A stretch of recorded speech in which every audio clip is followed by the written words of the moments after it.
흔히 첫사랑은 이루어지지 않아서 더 기억에 남고 또 그립다고 말하곤 하죠. 하지만 전 그 사람이 아니라 그 시절에 순수했던 제가 그리워서 더 기억에 남더라고요. 지금 제 나이는 40대 초반이 넘어가고 있지만 저에게도 첫사랑은 있었습니다. 연인으로는 무려 5년을 만났고 결혼까지 약속했던 사이였어요. 사실 그 사람은 중학교 동창으로 저는 오랜 기간 짝사랑을 했었죠. 그 당시에는 남녀공학이었어도 남자 여자반을 나누던 시절이었기에 대화조차 해본 적이 없었거든요. 그러다가 26살, 정말 우연히 만나서 연애를 하게 됐던 겁니다. 그땐 정말 운명 그런 것 같았어요. 비록 결혼 직전에 그 사람이 사업에 실패하고 도망치듯 자신의 동생이 있는 미국으로 떠나는 바람에 파혼하고 말았지만 그 사람을 만난 제 선택이나 흘러간 시간에 후회는 하지 않았습니다. 그만큼 제겐 좋은 사람이었기에 미운 마음도 들지 않았죠.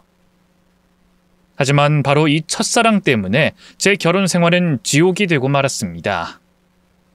단순히 사귄 것과 결혼 준비까지 한 것은 차원이 달랐기에 남편과 연애를 시작할 때 말했죠. 나 오래 사귄 남자친구가 있었어. 결혼까지 준비하고 있었고. 진지하게 결혼 생각하고 날 만나려고 하는 거면 알아두는 게 좋잖아. 그래. 솔직하게 말해줘서 고마워. 뭐? 그게 끝이야? 그럼 끝이지. 괜찮아? 그래도 파혼인데? 요즘 시대가 어느 때인데 파혼이 별거야? 너무 촌스럽다. 그리고 나도 오래 사귄 여자친구 있었어. 첫사랑 없는 사람 있어? 그게 흠이라도 돼? 이미 끝난 과거잖아. 이혼이면 서류상에 남으니까 별개라고 하더라도 파혼은 결혼도 하지도 않은 건데. 됐어. 쓸데없는 걱정 마. 나 그런 거 신경 안 써. 솔직히 너무나 고맙더라고요. 아무렇지도 않은 반응이며 오히려 솔직하게 말해줘서 고맙다고 말하는 사람이라서 다행이다 싶었죠. 그 이후로 우린 정식으로 교제를 시작했고 2년 만에 결혼을 하게 됐습니다. 그런데 문제는 남편이 대수롭지도 않다는 그 반응 때문에 시댁 식구들이 제 파혼 사실을 다 알고 있었다는 거였어요. 그냥 술자리에서 어쩌다가 튀어나온 모양인데 하필 시누이가 그걸 듣고 물어봤습니다. 새언니, 오빠한테 들었는데 첫사랑이랑 헤어졌다면서요? 그것도 5년이나 만난. 왜 헤어졌는데요? 이 정도는 물어도 되잖아요. 같은 여자끼리. 별거 아니고 그냥 인연이 아니니 헤어졌죠 뭐. 말해주기 싫은가? 왜요? 혹시 이야기하면 막 눈물이 쏟아질 것 같고 그래서 그래요? 네? 전혀요. 제가 왜 그러겠어요. 왜 그런 말 있잖아요. 남자는 첫사랑을 절대로 못 잊는다. 근데 전 여자들이 더하면 더했지 덜하진 않는다고 생각하거든요. 오히려 평생 기억하는 건 여자라고 생각해요. 안 그래요? 새언니도 그런 비슷한 거 아닌가 해서요. 전 그렇지 않아요. 과거잖아요. 그냥 기억일 뿐이고, 그리고 첫사랑은 누구나 있는 거고. 제가 말하자 시누이는 한쪽 입꼬리를 올리며 푹 하고 비웃곤 대답했죠. 그래도 결혼 문 앞까지 간 거면 난 이유는 분명하게 알아야 된다고 생각해요. 오빠는 그런 거 신경도 안 쓴다고 하지만 난 아니거든요. 혹시 누가 잘못을 했다든가 바람을 피웠거나 그런 거? 그게 새언니 잘못이면 우리 오빠는 아무것도 모르는 거잖아요. 그럼 그게 사기 결혼이지. 과거는 과거일 뿐? 그건 꼭 뒤가 구린 것들이 말하더라고요. 아가씨, 절대로 그런 거 아니에요. 그 사람이랑 헤어진 건 사업이 망하면서 가족들이 뿔뿔이 흩어지면서였어요. 저한테도 같이 미국으로 가자고 했지만 전 한국에 남길 원했던 거고 정말 헤어진 건 이유가 딱히 없어요. 흔한 거리 문제? 그 정도죠. 어머, 그럼 지금도 막 보고 싶고 그렇겠다. 그쵸? 아니면 언니가 돈 때문에 버린 건가? 아가씨! 왜 발끈해요? 장난도 못 치나? 그렇게 정색하면 진짜 같잖아요. 보통 헤어졌다고 하면 이놈 저놈 남의 집 개놈 이야기도 하는 게 정상인데 너무 눈빛이 아련해서 그냥 미련이 흘러 넘쳐 보인다고 해야 할까요? 이 이야긴 그만하면 좋겠어요. 재미가 없네요. 전 재밌는데. 아시잖아요. 제가 왜 이렇게 반응하는지. 물론 알고 있죠. 원래 아가씨와는 마주칠 일이 거의 없었습니다. 저희 남편과 제가 30대 초반에 결혼을 했는데 이미 아가씨는 그 전에 결혼을 한 상태였기 때문이었어요. 사는 지역도 달랐고 늘 바빴기 때문에 시댁에서 행사가 있어도 거의 못 봤죠. 하지만 저와 남편이 결혼하고 2년 정도 지났을 때 저희 신혼집에 갑자기 들이닥쳤습니다. 시누이는 비에 쫄딱 맞은 채 벌벌 떨고 있었고 한쪽 눈은 멍이 들어서 퉁퉁 부은 상태였죠. 시누이와 사이가 좋았던 남편은 놀라서 팔짝 뛰었습니다. 너 얼굴 꼴이 왜 이래? 누가 때렸어? 누구야? 어떤 놈이냐고? 오빠, 그놈이 그 자식이 이혼해달래. 나 어쩌면 좋아? 누구? 매부?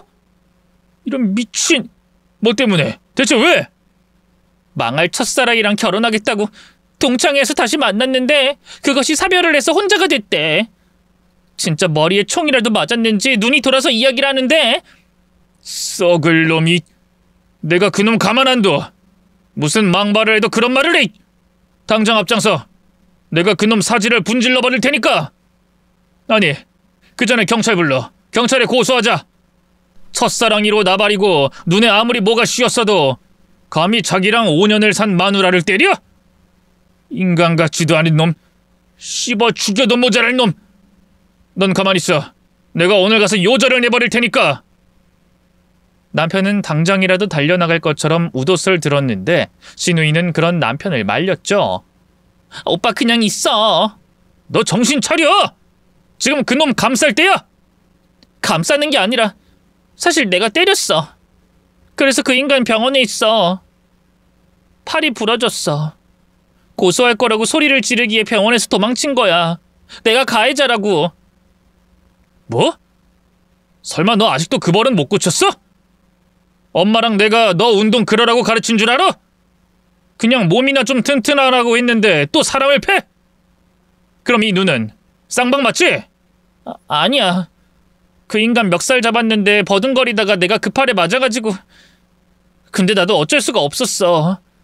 그 인간이 나는 혼자서도 잘 살 것 같지만 그 첫사랑이란 여자는 혼자 못 살 것 같아서 자기가 지켜주겠다고 하는데 눈이 안 뒤집혀? 그래서 나도 모르게. 그러니까 내가 너 성깔 죽이라고 했지? 눈만 뒤집히면 소리 지르고 물건 던지는데 어떤 남자가 널... 됐다. 어차피 너 잘못은 없어. 바람 피운 것도 그놈 탓이니까 이혼은 너한테 더 유리해. 섣불리 고소도 못할 거고. 넌 이혼 못한다고 버텨. 내가 왜? 그 더러운 놈이랑 이제 한시도 같이 살기 싫다고. 그럼 그 인간 좋은 짓 하는 거야? 넌 최대한 이혼 안 한다고 하고 위자료라도 넉넉하게 들고 나와야 될 거 아니야. 솔직히 너 대학도 안 가고 그 어린 나이에 덜컥 결혼해서 할 수 있는 게 있어? 이성적으로 생각하라고. 애라도 없으니 그나마 다행이지. 아우, 내가 미쳐. 오빠가 해주면 되잖아. 자존심도 상하고 구질구질한 거 싫어. 내가 무슨 돈이 있어?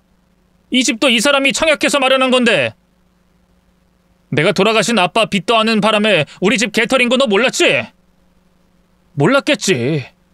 거기다 너 결혼할 때 자금이 내가 모은 돈이었던 건 알아? 그니까 너 최대한 버텨. 버텨서 돈 제대로 받고 이혼해. 알았어? 진짜 버티기만 하면 되는 거야? 이혼 못한다고? 그래.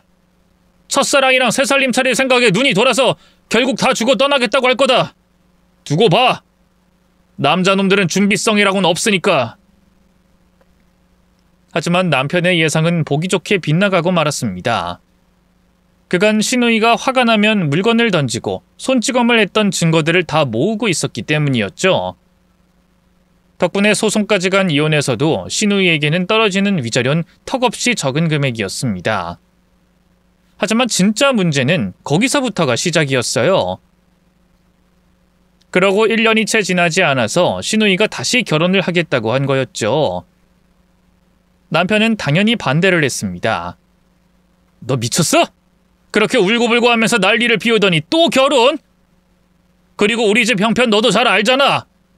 내가 월급으로 받은 돈은 빚나가고 겨우 이 사람 버는 돈으로 생활하는데. 그럼 어쩌라고? 나 평생 혼자 사나? 늙어 죽을 때까지 혼자? 그렇게 결혼하고 싶으면 네가 벌어서 네가 결혼하면 되잖아.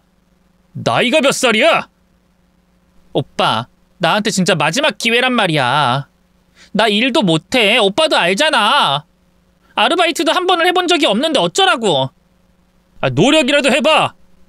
결혼으로 모든 걸 해결하려고 하는 게 비정상인 거야.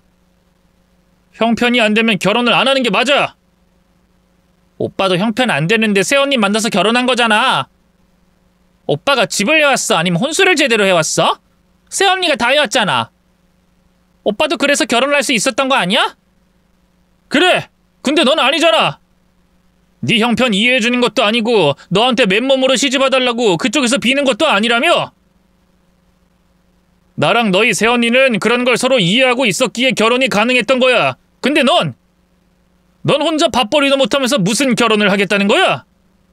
오빠! 사람 하나 살린다고 생각하고, 어? 진짜 마지막이야. 오빠도 내가 이러고 구질구질하게 사는 거 싫잖아. 아님 나 일평생 먹여 살리든가. 뭐 그럴래? 그럼 그러든가. 사실 결혼 당시 남편의 사정은 몹시 좋지 않았습니다. 저와 결혼하기 전에 아버님이 돌아가시면서 남기신 시골에 작은 집과 땅이 있었어요. 그간 모았던 돈을 시누이에게 줄 수 있었던 것도 남은 유산 상속을 고스란히 남편이 받기로 하고 결정한 거였던 겁니다. 나름 계산기를 두드려 이득이라고 생각하고 그 집과 땅을 팔아서 저와 결혼할 때 보탤 요량이었던 거죠. 그런데 시간이 지난 후 집을 처분하려고 했을 때 생전 아버님이 여기저기 빌린 돈을 상환해야 되는 상황이 오고 말았던 겁니다. 은행이 아니라 개인 간 차용증을 써서 한 현금 거래였기 때문에 몰랐던 거죠. 설상가상으로 집이나 땅은 전혀 팔리지 않았고 빚 독촉은 들어오고 상속 포기는 늦어버렸죠. 때문에 결혼식 비용은 물론이고 신혼여행, 가구, 가전까지도 모두 제 몫이 됐던 겁니다.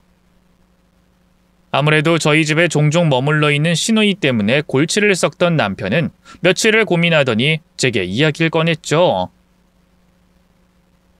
수연이 차라리 지금 보내는 게 맞을 것 같아. 당신도 그게 좋지 않아? 아무리 그래도 1년도 안 됐는데 좀 더 신중하게 선택하는 게 좋지 않아? 그래도 언제까지 이 집이랑 엄마 집이랑 왔다 갔다 하면서 살게 할 순 없잖아. 어릴 때 오냐오냐 키워서 애가 철도 없고 감당도 못하겠고 내가 이 나이 먹어서 제 용돈 주면서 사는 것도 답답하고. 그렇긴 하지만 우리 지금 대출도 무리해서 받았고 당신은 월급이 거의 다 빚으로 빠져나가고 있잖아. 결혼식 준비하려면 돈이 많이 들 텐데. 알지. 그래서 내가 생각해봤는데 일단 나 회사를 그만둘까 봐. 뭐? 그건 좀 그렇지 않아? 어차피 언젠간 내 가게 차리고 싶었어. 치킨집 하고 싶다고 했었잖아. 기억나지? 그래서 그만두고 퇴직금 일부를 수연이 결혼 자금으로 돌리고 일단은 다른 치킨 가게에서 일 좀 배우고 돌아가는 사정 봐서 돈 좀 모은 뒤에 대출 끼고 가게 열 생각이야. 요식업 생각보다 힘들어. 알잖아. 그리고 치킨 가게에서 일 배운다고 해도 돈을 많이 받지도 못할 거고 제대로 모을 수 없을 것 같은데. 알지. 그냥 돈 받으면서 배운다는 거에 의미를 두는 거야. 그리고 오히려 나이 더 들었을 때 시작하는 게 아니라 빨리 시작하는 게 좋지 않나? 보통 퇴직하고 하겠다고 그러던데 내 생각은 아니거든. 몸 쓰는 일을 왜 나이 들어서 해? 한 살이라도 어릴 때 시작해야지. 그리고 나 정말 자신 있어. 당신이 믿어만 주면 할 수 있어. 그래, 뭐 난 당신이 원하면 그렇게 해도 괜찮아. 정말? 너무 고마워. 내가 진짜 결혼 하나는 끝장나게 잘했어. 솔직히 남편은 생활비를 가져온 적이 없었기에 제게는 큰 부담이 되는 일도 아니었습니다. 그리고 내심 시누이가 저희 집을 드나들지 않는 것이 좋기도 했죠. 술 먹고 와서 행패를 부리거나 화장실에 토를 해놓는 것도 한두 번도 아니었고 시누이 식사를 차려줘야 한다면서 시어머니가 드나드는 것도 싫었습니다. 정확히 시누이가 이혼한 뒤부터 저는 퇴근을 하고도 집안일을 더 해야 했고 온전한 주말도 없었죠. 거기에 더해 어차피 제가 안 된다고 해도 남편이나 시어머니 모두 어떻게 해서든 돈을 마련하려고 할 거란 걸 알았거든요. 그 이유는 저도 정확히는 모릅니다. 상상이 되진 않지만 남편 말로는 시누이가 어릴 때부터 몸이 약했다고 하더군요. 그래서 몸에 좋은 건 다 먹이고 일부러 운동도 시키고 싫다고 하면 공부도 하지 못하게 할 정도였다고 합니다. 그렇게 완성된 것이 힘 좋은 금쪽이었죠. 실제로 시누이는 여자치고도 큰 키에 큰 덩치를 가지고 있었어요. 정확한 키는 아니지만 170cm는 훌쩍 넘어 보였고 발 크기도 270이었죠. 그래도 얼굴은 예쁘장한 편이었기에 남자들에게 인기는 많았습니다. 어쨌든 결국에 남편은 퇴직을 했고 성질을 좀 죽이라고 당부에 당부를 거듭하며 시누이의 결혼식 비용과 혼수 자금을 지원했어요. 하지만 시누이는 결혼 3년 만에 다시 이혼을 했습니다. 문제가 있다면 이전 이혼 사유와 같았다는 거였죠. 다들 미쳤어? 나랑 결혼하면 첫사랑이 나타나기라도 하는 거야? 시누이가 씩씩대며 말하자 남편은 화가 나서 물었습니다. 너 또 때렸어? 내가 성질 죽이라고 했지? 첫사랑? 그건 그냥 핑계겠지? 아니야, 내가 봤다고.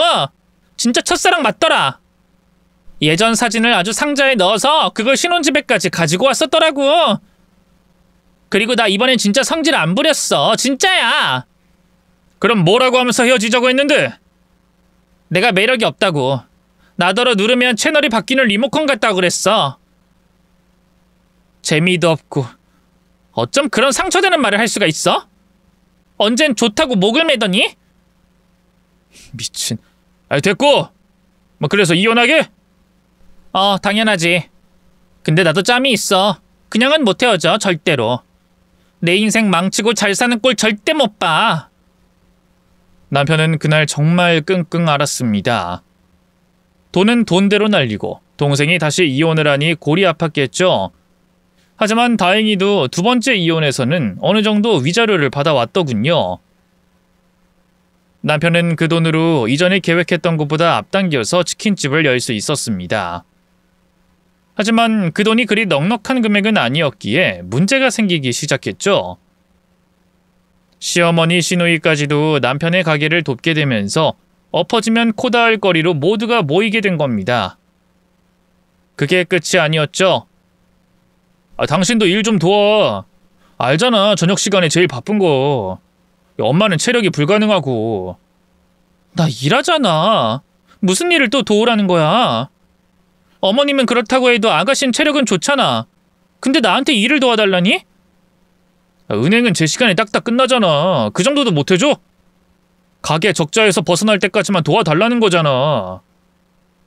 나도 웬만해선 당신한테까지 부탁하고 싶진 않았어. 근데 수연이는 일머리가 없어서 저녁에 손님 응대 못해. 머리가 안 좋아. 누가 뭘 주문했는지 까먹는다고. 저번에 한 번 시켰다가 싸움 날 뻔했어. 먼저 들어온 손님보다 나중에 들어온 손님한테 요리를 내줬거든. 정말로 머리에 무슨 지옥이라도 들었는지 나도 미치겠어. 오죽하면 당신한테 이러겠어? 그럼 차라리 사람을 써. 엄마랑 수연이 다 가게에서 일하면서 정당하게 시급까지 주고 있는데 내가 사람을 어디서 더 써? 제발 좀 도와줘. 내가 가게 잘 되면 당신한테도 좋은 거잖아. 당장은 힘들어도 앞으로의 미래만 생각해. 응? 제발. 아무리 그래도 나 일하는 사람이야. 새벽에 끝나는 일을 내가 어떻게 해? 그럼 딱 12시까지만. 응? 어머님이나 아가씨를 자르면 되잖아. 그럼 간단하게 해결될 일이고. 일을 좀 배워놔야 독립을 하지. 우리 엄마도 일하고 싶어하고 용돈 챙겨주는 것보다 훨씬 좋지. 장기적으로 생각해봐. 그러니 당신이 조금만 이해해줘. 당분간이라니까? 진짜 약속해.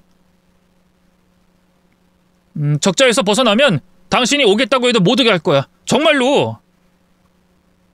잠도 못 자면서 고생하는 남편이 가여워서 그렇게 하겠다고 어렵게 결심했습니다. 하지만 정말 힘들더군요. 아무리 정시에 끝나는 은행 업무라고 해도 셔터가 내린 뒤에 마감까지 하고 와야 했어요. 남편은 앉아서 일하는 게 뭐가 힘들다고 그러냐고 했지만 실제로는 사람을 상대하는 일이라서 정신적으로도 많이 힘들었죠. 그런데 일이 끝난 뒤에 발에 땀이 나도록 주방과 홀을 넘나들며 응대하고 계산하는 일까지 하니 진짜 죽을 맛이었습니다. 거기에 더해 유일하게 쉬는 날엔 시누이가 와서 제 속을 뒤집어 놨고요. 첫사랑의 남편을 2번이나 빼앗겼으니 저 역시도 자신의 오빠를 버리고 도망갈 여자로 취급하기까지 했습니다. 시어머니도 비슷했는데 시누이와는 결이 달랐어요. 바로 제가 임신을 못하는 것으로 첫사랑과 연결을 시켰죠. 아가, 너 혹시 그 남자랑 너 사이에 뭐가 있었던 거 아니냐? 그 남자요? 누구요? 너 첫사랑인가 뭐시긴가 하는 놈이랑 말이야. 뭐 7년이나 만났다며? 그 정도면 결혼한 거랑 찐배 없잖니? 5년이었어요. 그리고 결혼한 것도 아니고 연애잖아요. 결혼이랑 다를 게 없다니. 갑자기 왜 그런 말씀을 하세요? 아이가 안 생기니까 하는 말 아니니. 지금 너희 나이가 몇이야? 노산도 이런 노산이 없지. 요즘 결혼 좀 늦게 해도 애 낳으려면 얼마든지 펑펑 낳는 사람이 수두룩 빽빽 동네를 한 바퀴 휘감고도 남을 숫자던데 어째서 너희만 없냐 이거야. 어머님, 지금 저희 상황이 그렇잖아요. 상황? 오냐, 너 말 잘했다. 무슨 상황? 설마 내 아들 아직도 빚 갚고 있다고 무시하냐? 그런 거야? 아이고 참말로. 요즘 며느린 시어머니가 모시고 산다더니 딱 내가 그 짝이네. 결혼할 때 돈 한 푼 못해줘서 미안하다. 됐냐?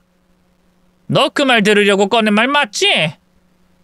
그런 뜻이 아니라 저 일 끝나고 가게 나가서 일하고 있고 그 사람은 새벽이 다 돼서 들어와요. 또 쉬는 날이면 어머님이랑 아가씨가 집에 와 계시고요. 아, 지금 늙은이 눈치 주는 거야? 쉬는 날 얼씬도 하지 마라 그 말이야? 꼴랑 몇 시간 일 좀 돕는다고 유세야? 나랑 수여인 오전 11시에 문 열어서 가게 정리 싹 하고 청소하고 재료 손질하고 허리가 아파서 끊어지는데도 별말 안 하는데 너 내가 왜 이렇게 유세를 떨어? 누가 보면 혼자서 일 다 하는 줄 알겠다? 눈치를 주는 게 아니라 저도 힘이 들어서 부탁드리는 거예요. 따박따박. 그렇게 당당하면 산부인과 가서 검사라도 받아보자. 혹시 무슨 중절 수술 같은 거 받았는지 알아보자 이거야. 어머님, 나도 들은 게 있어서 그래. 애 함부로 지우고 그러면 천벌받아서 애를 못 가지게 될 수도 있다고 그러더라. 그런 적 없어요. 제발 그만 좀 하세요. 아이고, 무서워서. 됐다. 부끄러운 줄 모르고 따박따박 말대꾸 하는 거 보니 임신까지 하면 그 유세 얼마나 떨겠어. 아서라. 나도 손주 볼 생각 접을 테니. 됐니? 그렇게 돌아서서 나가서는 남편한테 무슨 소리를 했는지 잔뜩 심통이 난 남편이 새벽에 퇴근해 제게 따지더군요.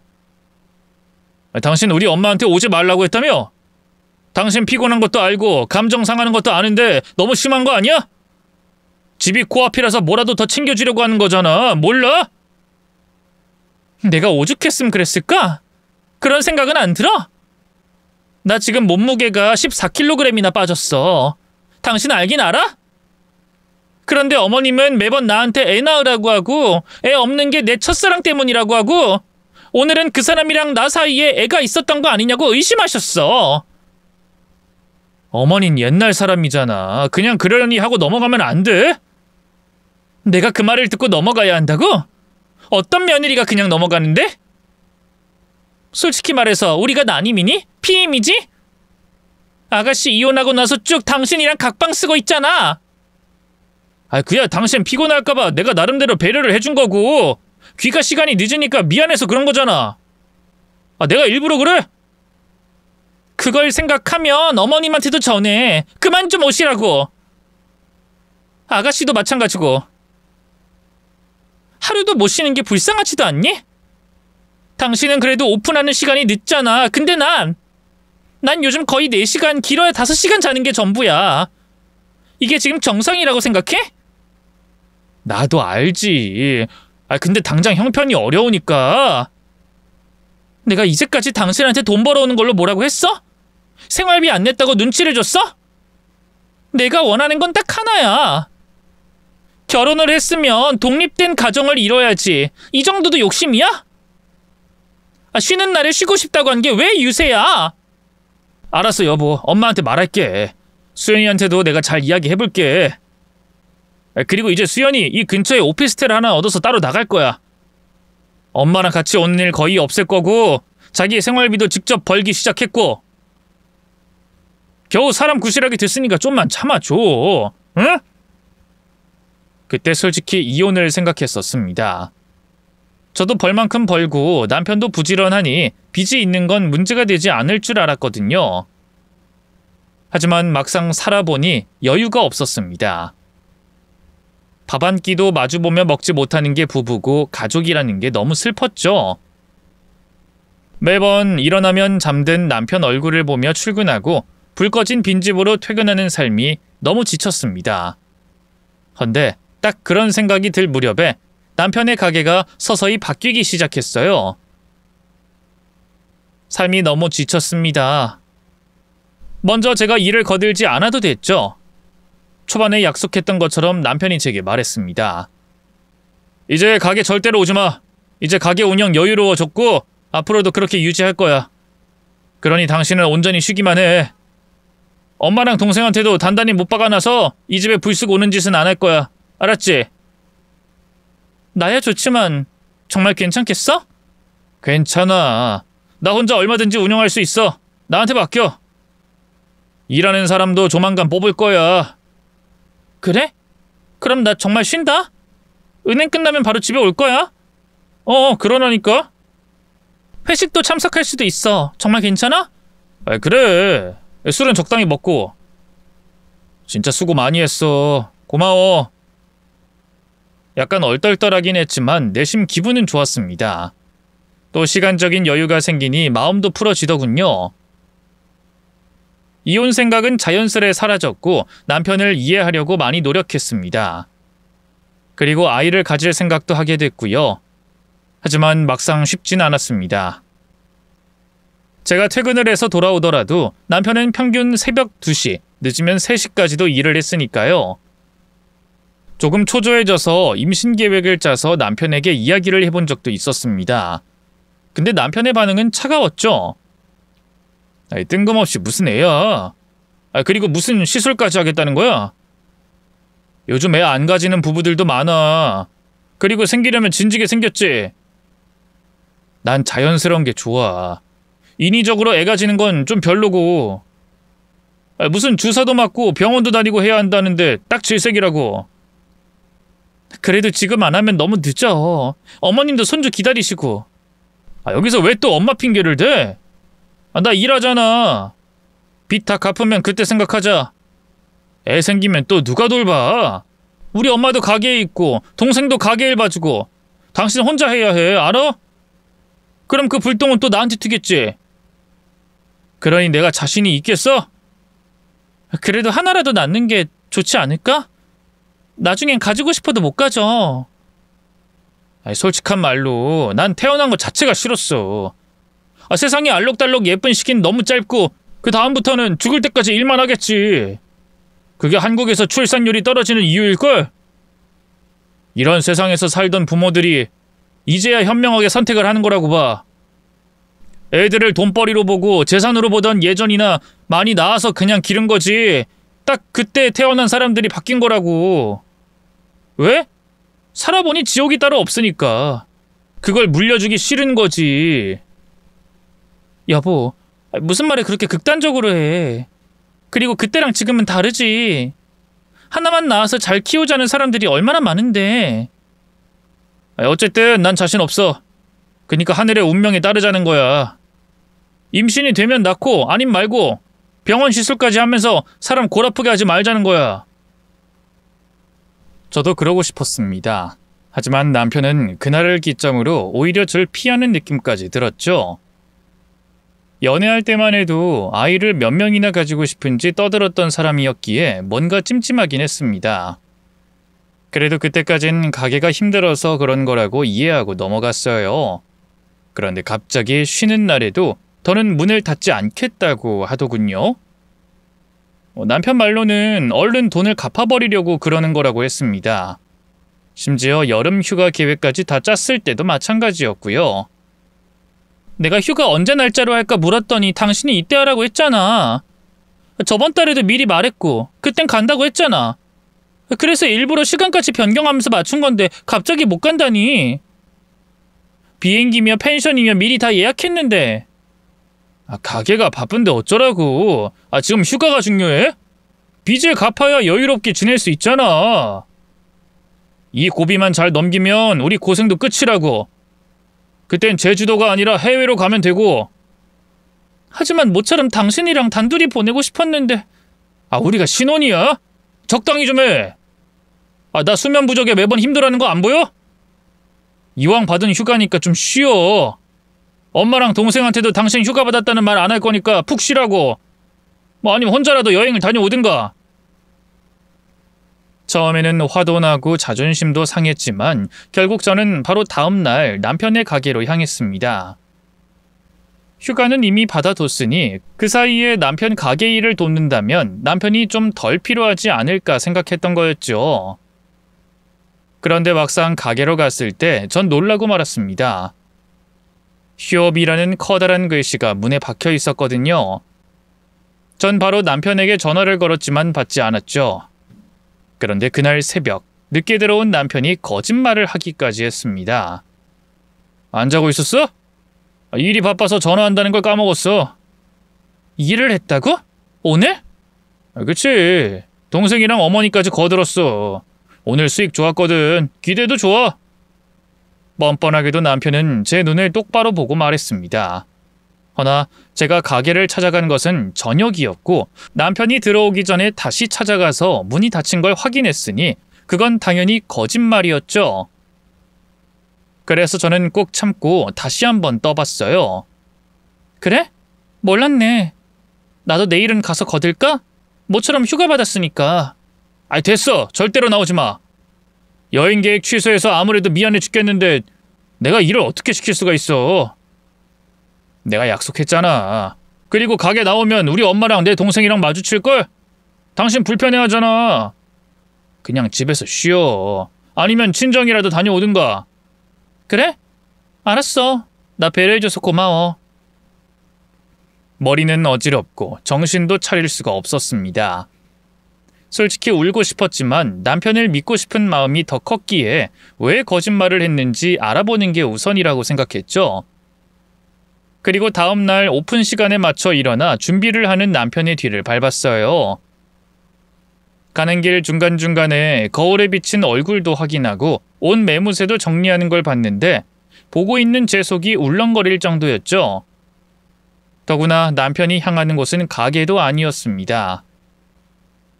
떨리는 마음을 진정시키며 겨우 따라가고 있는데 남편이 들어간 곳은 시누이가 살고 있던 오피스텔이었어요.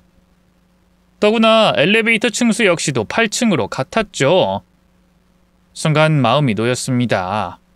시누이가 사는 오피스텔과 가게 거리가 가까워서 종종 그곳에서 쉰다는 걸 모르진 않았거든요. 하지만 반대로 찜찜함도 남았죠. 오픈 시간에 굳이 집에서 나와 그곳에서 바로 쉬는 건 이해가 되지 않았기 때문입니다.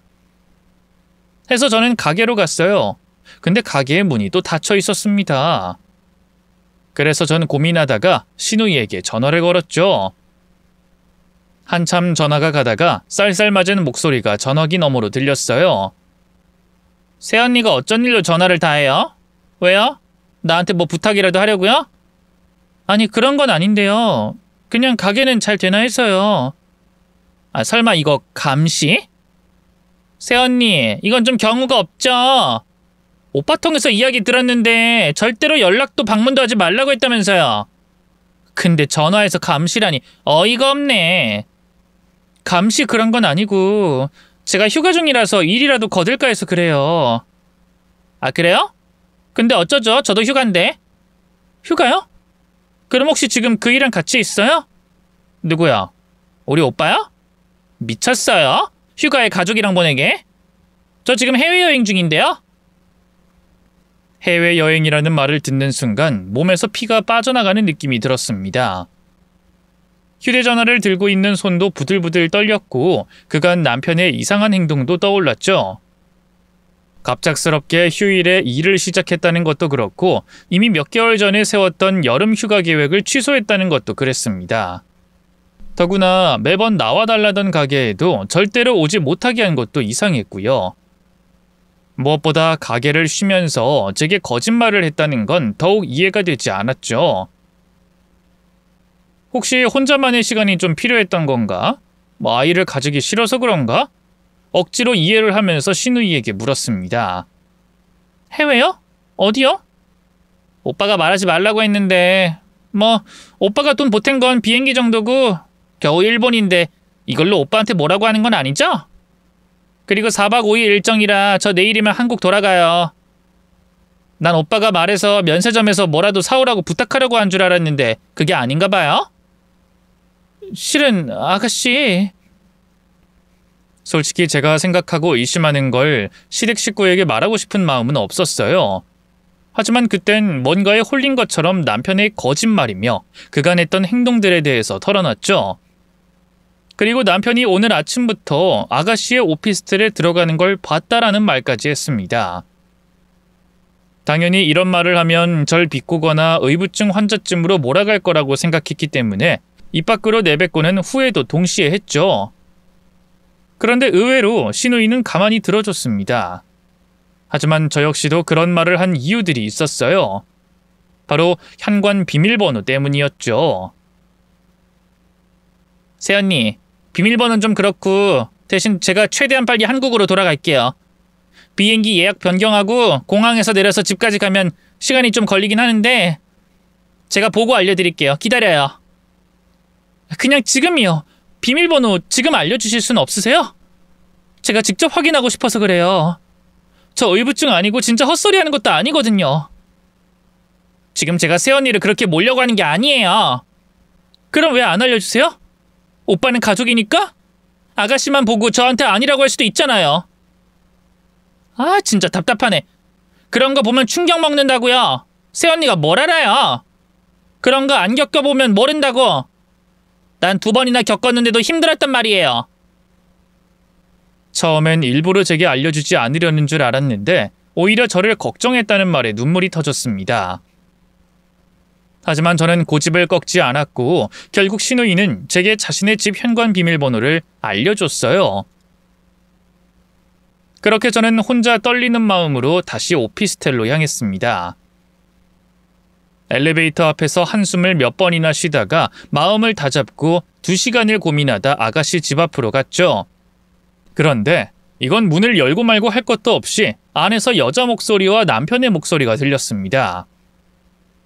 깔깔거리며 뒤로 넘어가는 웃음소리에 저는 오히려 이전보다 덜 떨렸고 바로 비밀번호를 치고 들어갔죠. 당연히 휴대폰으로 영상 촬영도 하면서 말입니다. 그런데 집안의 상황은 경악스러울 지경이었죠. 오피스텔이 원룸형으로 긴 복도 쪽에 주방이 있고 그 안쪽은 커다란 거실 겸 안방이었기 때문입니다. 안으로 들어가고 할 것도 없이 바로 침실이 보이는 구조였기에 그들이 뒤엉켜 있는 걸 똑똑히 확인했어요. 몇 초의 정적 후 헐벗은 여자는 이불 속으로 들어가서 비명을 질렀고 남편은 팬티 하나만 입은 상태로 절 보고 있었죠. 당황했는지 입을 열었다가 닫았다가 반복하더니 주섬주섬 옷을 입더군요. 근데 제가 그 장면을 휴대폰으로 찍고 있다는 걸 깨달았는지 제게 달려와서 제 휴대폰을 빼앗아 들며 소리쳤습니다. 이게 무슨 짓이야? 당신 미쳤어?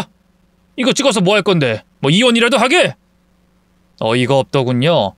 오히려 당사자인 제가 아니라 남편이 화를 냈으니까 말입니다. 적반하장도 유분수지. 지금 나한테 소리를 지르는 거야? 미쳤니? 일단 나가. 저 사람 옷은 입어야 될 거 아니야? 뭐? 지금 이 상황에서 누구 걱정을 하는 거야?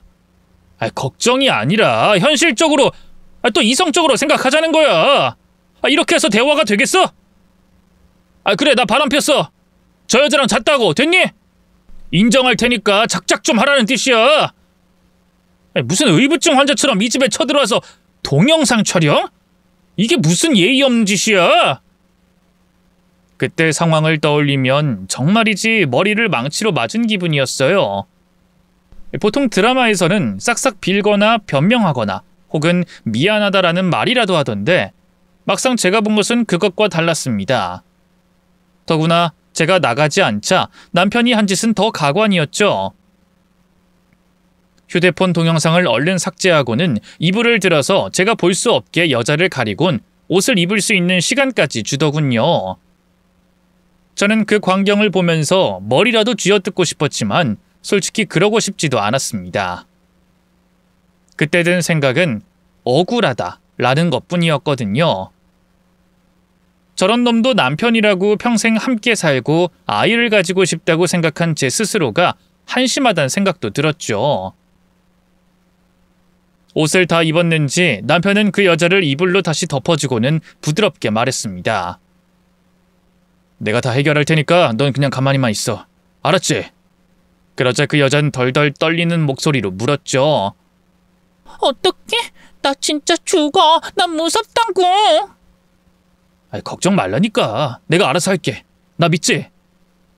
그 바퀴벌레 같은 인간들은 저 따위는 안중에도 없다는 듯 굴었습니다. 그리고 남편은 한숨을 푹 쉬고는 제 앞으로 걸어와서 무덤덤하게 말했죠. 됐고 상황 정리하자. 원하면 이혼해. 해준다고 이혼. 그럼 되잖아. 대신 저 여잔 건들지 마. 나한테 소중한 사람이야. 우리끼리 해결하자는 뜻이고 어차피 진창인데 다 같이 더러워질 필요 있어? 솔직해지자. 우리 결혼 생활이 행복했어? 아니잖아. 어쩜 그렇게 뻔뻔해? 당신 입에서 그런 말을 할 자격이나 있어? 없지, 없어. 나 능력도 없고 당신한테 빌붙어서 살았던 거 맞아. 근데 그것 때문에 난 내내 살얼음판을 걷는 기분이었어. 엄마는 매번 닭다리를 하는데도 난 당신 눈치 보여서 숨죽여야 했고 고맙다는 말보다 미안하다는 말을 더 많이 하면서 내 자존감은 얼마나 떨어졌는데. 야, 그게 숨죽인 거야? 진짜로 눈치가 보였으면 바람을 피울 수도 없었지. 나도 숨 좀 쉬고 싶어서 그랬다. 왜? 난 좀 이러면 안 되는 거야? 일에 치여서 빚에 쪼들려서 죽을 것 같을 때 나타난 사람이야.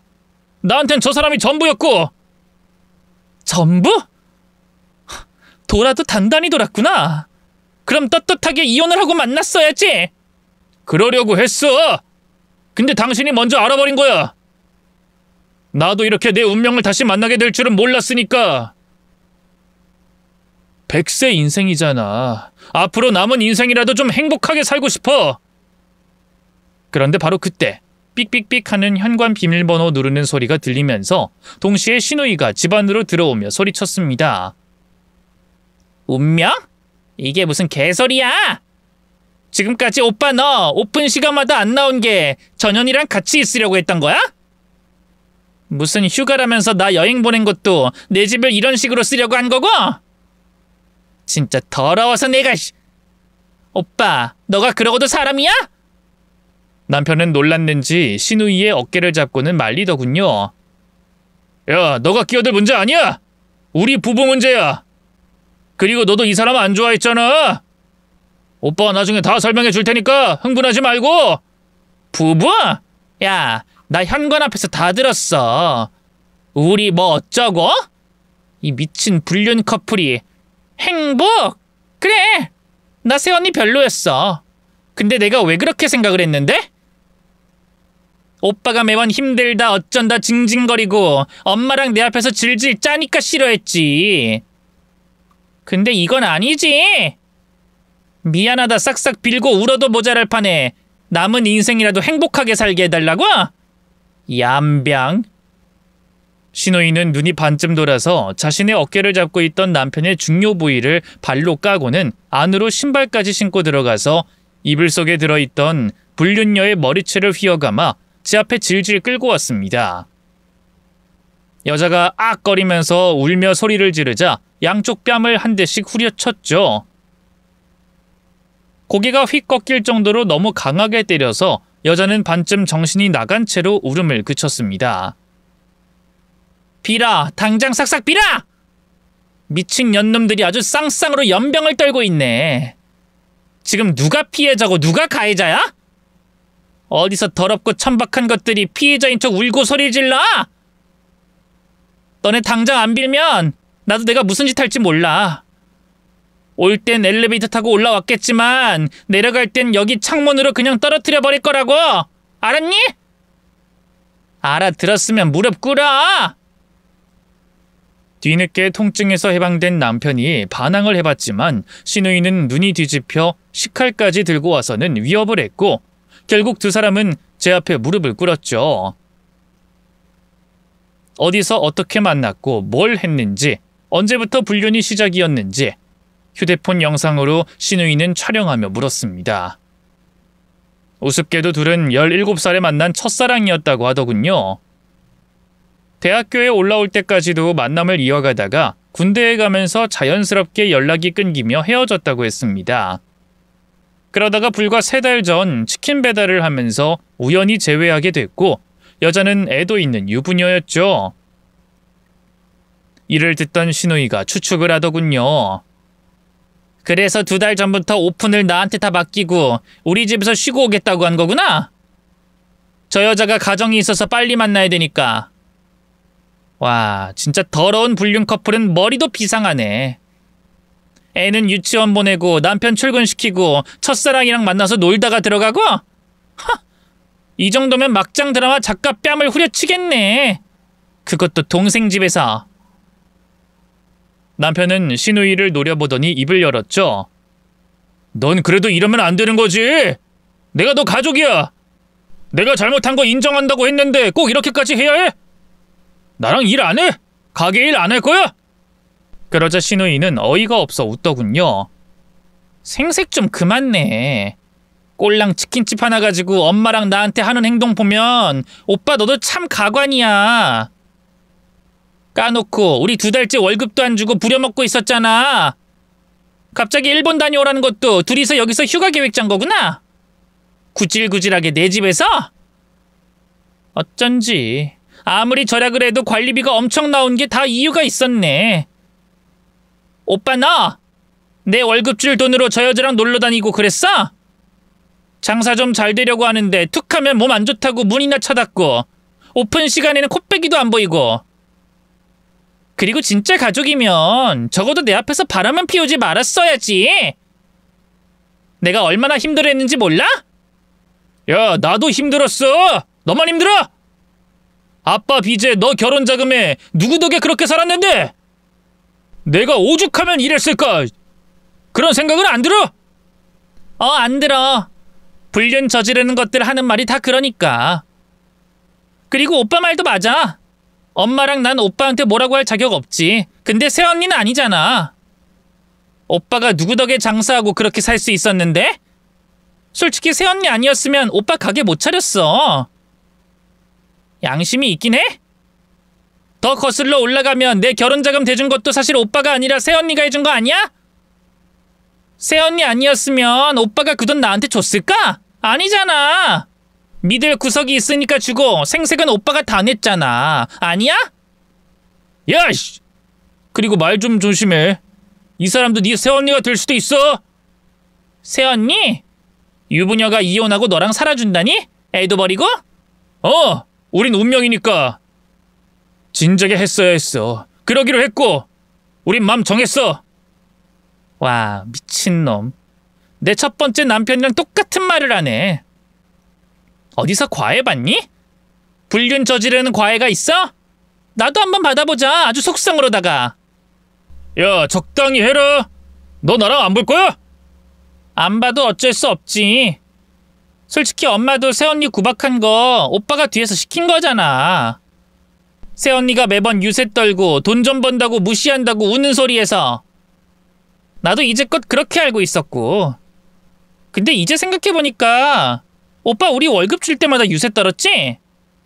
새언니 내 생일 엄마 생일 챙기면서도 한 번도 뭘 해줬다, 이렇게 힘들다 그런 말 한 적 없는데. 유세? 너 이게 오냐오냐 키웠더니. 그니까. 근데 오빠 아닌 건 아닌 거야. 오냐오냐 키워줘서 나도 고마웠어. 그러니까 내 위자료 가게 차릴 때 줬잖아. 참고로 오빠가 차린 그 가게에 내 지분이 더 많아. 알지? 오빠가 만약에 이 일로 새언니랑 이혼하고 저 첫사랑이랑 같이 산다면 내 가게에서 나가줬으면 좋겠어. 엄마한텐 내가 말할 거고. 알겠지만 엄만 내 말이면 꼼짝 못하는 거 알잖아. 잘 생각하는 게 좋을 거야. 오냐오냐 키웠는데 다 늙어서 개털되기 싫으면 둘 다 내 집에서 나가! 신우이는 차가운 표정으로 남편과 그 여자를 노려보고는 두 사람을 모두 집 밖으로 쫓아냈어요.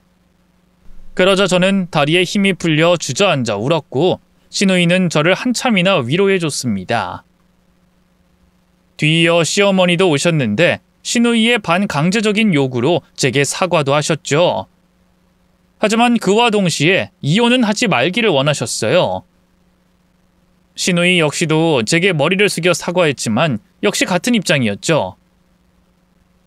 그리고 남편 역시도 이틀 만에 나타나서 제게 다시 받아달라고 했습니다. 물론 전 당연히 이혼을 하겠다고 했네요. 운명이니 뭐니 했을 때 이미 결심한 겁니다.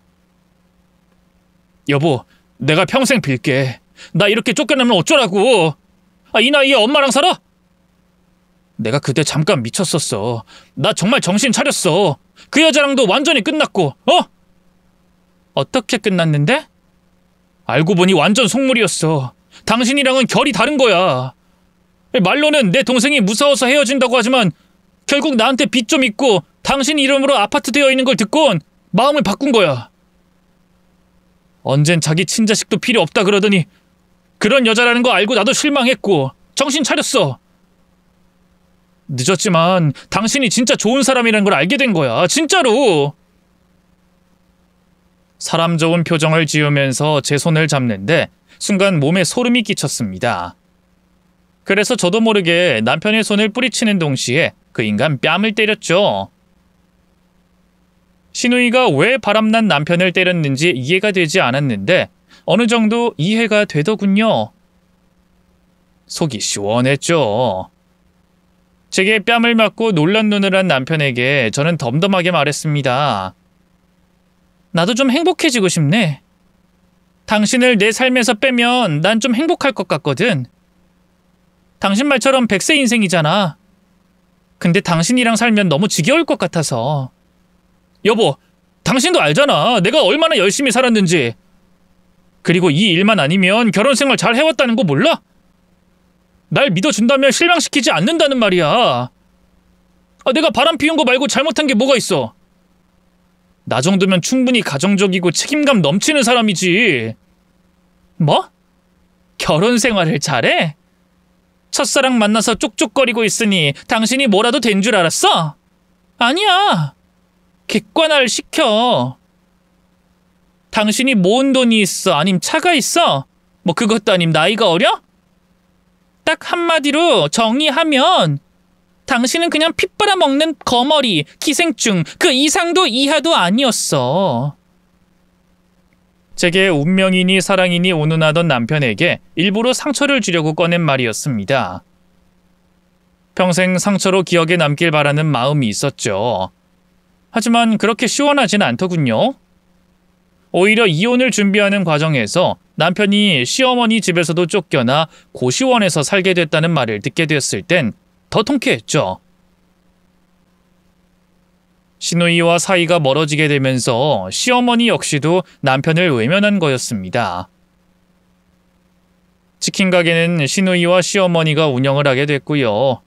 그 두 사람은 남을 함부로 판단하고 한쪽 말만 듣고 저에게 막말을 하긴 했어도 잘못을 인정하고 반성했기에 용서하기로 했습니다.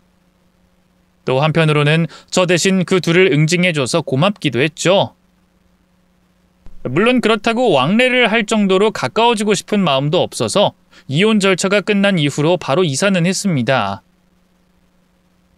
그 일이 벌써 1년이 지났네요. 헌데 이번에 다시 여름 휴가철이 오니 그때 생각이 나서 이렇게 글을 쓰게 됐죠.